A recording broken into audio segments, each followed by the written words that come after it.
నెల్లూరు జిల్లా ఆత్మకూరు డివిజన్ పరిధిలో గంజాయి అక్రమ అమ్మకంపై పోలీసులు ఉక్కుపాదం మోపారు.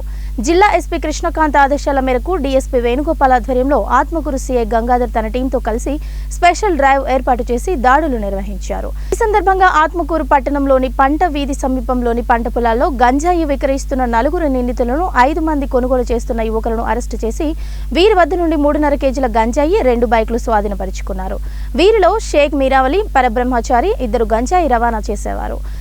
ఉదయగిరి వెంకటేశ్వర్లు, షేక్ ముస్తఫా ఇరువురు విక్రయించేవారు. మిగిలిన 5 మంది గంజాయి కొనుగోలు చేసే యువకులు. ఆత్మకూరు డీఎస్పీ వేణుగోపాల్ వివరాలను వెల్లడించారు. ఈ సందర్భంగా డీఎస్పీ మాట్లాడుతూ యువత గంజాయికి బానిసై వారి జీవితాలను నాశనం చేసుకుంటున్నారని, తల్లిదండ్రులు నిత్యం పిల్లలను గమనిస్తూ ఉండాలని సూచించారు. గంజాయిని విక్రయించినా, సేవించినా వారిపై కఠిన చర్యలు తీసుకుంటామని హెచ్చరించారు.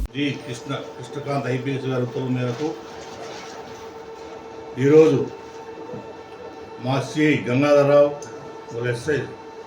వాళ్ళ ఎస్ఐస్ అందరూ కూడా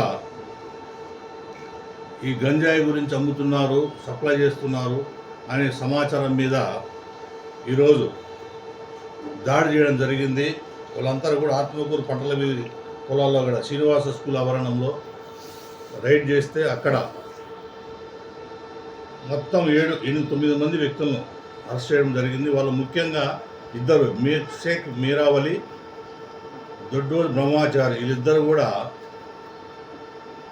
సెల్లర్స్, అంటే గంజాయి అమ్మేవాళ్ళు వీళ్ళిద్దరు కూడా వెస్ట్ గోదావరి దారకొండ నుంచి మోటార్ సైకిల్ తీసుకుని వచ్చి మన ప్రాంతానికి ఇక్కడ ఉన్నటువంటి సప్లైస్ ఉదయగిరి వెంకటేశ్వర్లు, ముస్తాఫా, వల్లి బాలాజీ అనే 3 వ్యక్తులకు అమ్మి ఎక్కువ రేటుకి అమ్మి, తద్వారా వాళ్ళ 3 ఈ తాగేటువంటి ఉప్పు విజయ్, పెండం వెంకట్, భవానీ గోవిందు, పానవి హేమంత్ వీళ్ళందరికీ అమ్మి తద్వారా డబ్బులు సంపాదించడం జరిగింది.